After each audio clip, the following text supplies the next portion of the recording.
everyone. My name is Sara Shikhman, and I'm the managing partner here at Lengea Law. We work with lots of healthcare startups, a lot in the med spa, IV hydration, mental health space. And a lot of our clients always ask us about business funding and small business loans and SBA loans. So I wanted to bring somebody on our YouTube channel who's an expert in this area, who's going to explain how loans work, what kind of loans small businesses can qualify for, and all that good stuff. And he'll introduce himself, and he's a very knowledgeable guy. His name is Ami Kassar. He's been doing this for a long time. And Ami, why don't you go ahead and introduce yourself? Sarah, thank you so much. I'm happy to be on with you to talk to your community. I'm Ami Kassar. I'm the founder and CEO of a company called Multifunding. And it's hard to believe it, but for almost 15 years now, we've been working with business owners and entrepreneurs around the country to help them get the best loans for their situation, which is often an SBA loan, to help them grow, scale, and stay in control of their businesses. Awesome. So what is an SBA loan? Well, first of all, people get messed up, so it's a super good question.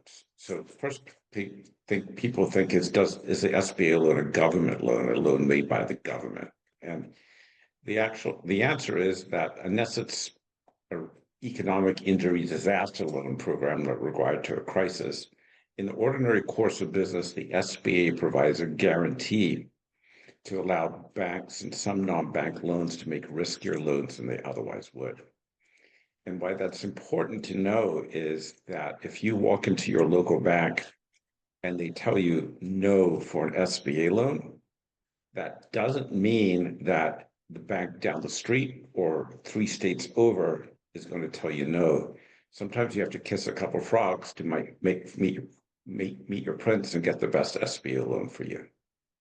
So that's great advice. So it's not like the same loan that comes from the government would come from, every single bank. Every single bank may be totally different. So correct. They have certain guidelines that they need to follow, but every bank makes their own credit decisions.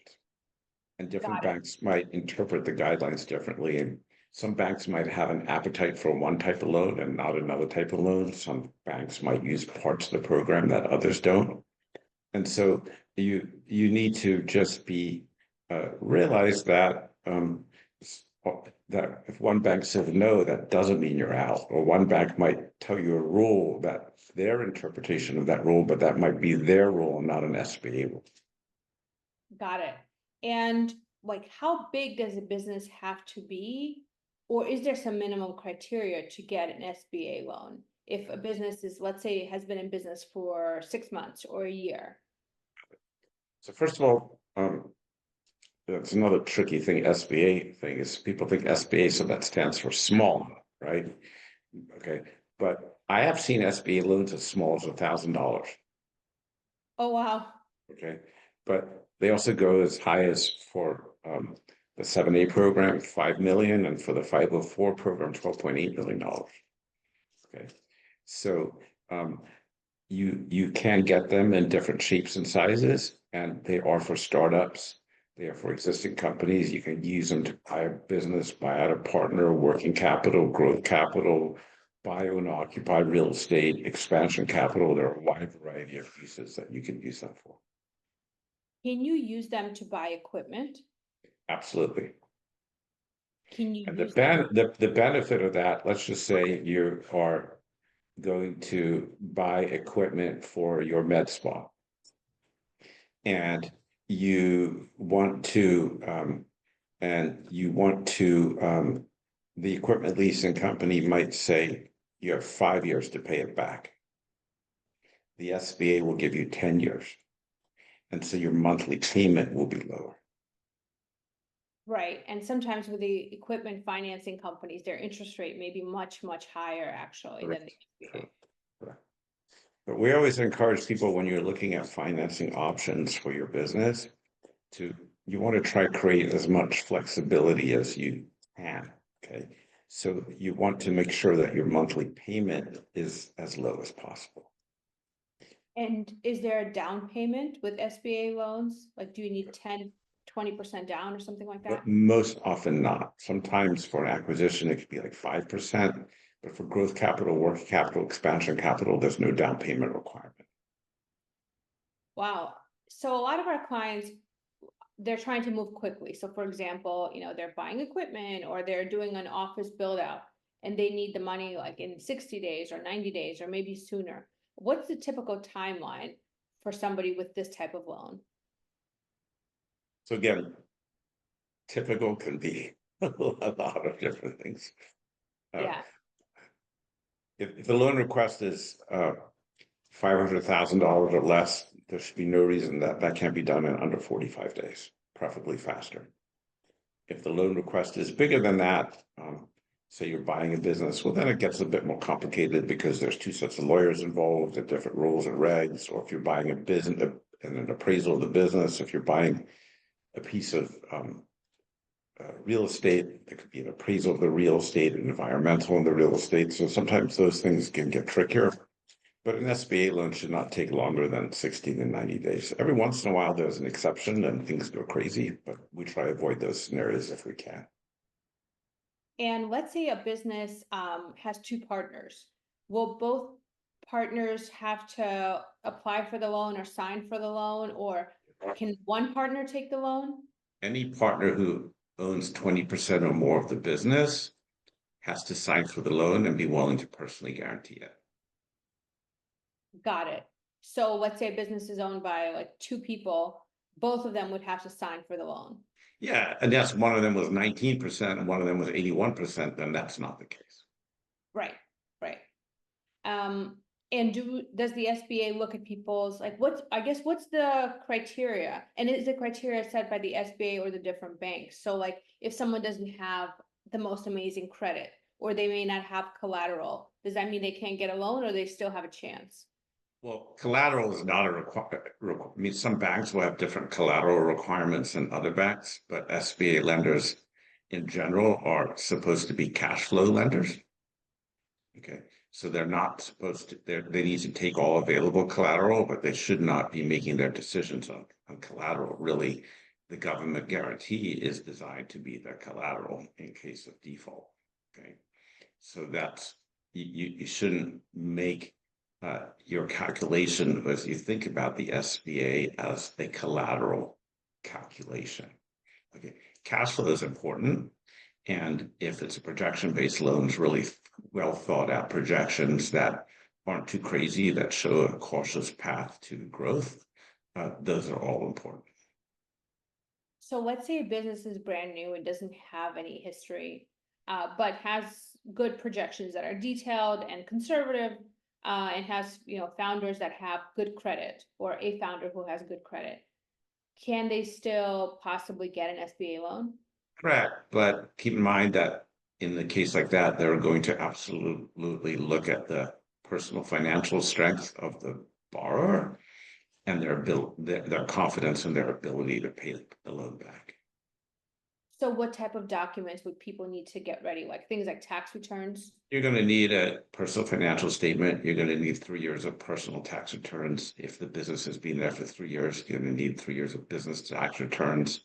You're going to need current year-to-date financials.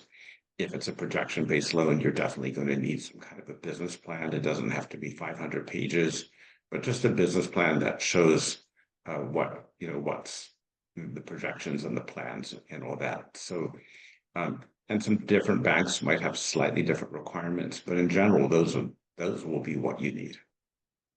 And how does your company help? Like, I know you guys work with a lot of small businesses, helping them get SBA loans. So where do you come in? Yeah, so yeah, you could go directly to a bank and try to do this on your own, or we provide a service where we will advocate for you through the process and hold your hands and get you to the finish line. And we will get paid a commission by the bank, so it won't cost you anything more. The other thing that we do is, because we have so much expertise in this and we do it nationwide, is it's very likely that you may or may not have ever heard of the bank that we introduce you to. And that doesn't really matter. The best bank for you may or may no longer be in your backyard. And Right. And that's very valuable because, like, I think small business owners are very busy and are doing a lot of different things, and having someone to hold your hand to be able to possibly put your application in front of 50 different banks and find the right bank that's going to lend you money be really important. But I want to be clear, we're not going to put it in front of 50 banks. In most cases, we won't put it in front of maybe more than 3 banks. Okay. So I guess you guys have a matching process or something. Yeah, we know what's going on in the market, what's up and down, what banks are doing what banks are most likely to do a type of transaction, and we follow that. And do you guys do SBA and non-SBA lending? We do all kinds of lending. So certainly have many equipment lenders or conventional lenders or alternative lenders, but at least for the last few years, the vast majority of our volume has been SBA because that's what made the most sense for the client at the time. Got it. Do you have any advice for small business owners who are preparing to apply for SBA loans? Besides contacting you, like, is there something on their end that they should do to like put themselves in the best position possible to be able to get approved? Yeah, if you have a good plan and a good strategy, the money's usually the easiest part. It's just a pain. It's just a technical pain to get it. But we're happy to talk to anyone at any time about. We're going to ask you some challenging questions about what you're trying to borrow the money for and why. Okay, and what you're going to accomplish with it, and what are you trying to do? And sometimes one preconceived notion of what you're trying to do might be different than what you're actually trying to do. And so we will be happy to help anybody, but first question is, money doesn't solve everything. So what are you trying to accomplish and why? And then once we understand that, what the need is, we can then recommend the best loan programs or options for that scenario. Yeah, that's a very good point. Same thing with legal, lawyers don't solve all problems sometimes, no matter how good the contracts are. Right. It's a different kind of problem. It's hard to solve it through the legal route. What do you see as, I guess, the most typical terms that people can expect these days, or maybe in the near future with these loans? Like, what types of rates or what types of terms, or like what should people be? Most SBA loans are 10-year term. Okay, and this is real estate involved.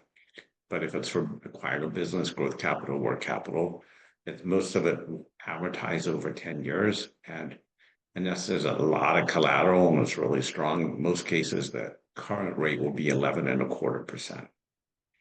And do SBA loans have prepayment penalties? There are no prepayment penalties, and they adjust with prime. So everyone's cautiously optimistic interest rates will start to go down soon. And then the rate on the SBA loans will go down as well. But you can expect likely a 10-year note at 11.25%. Got it.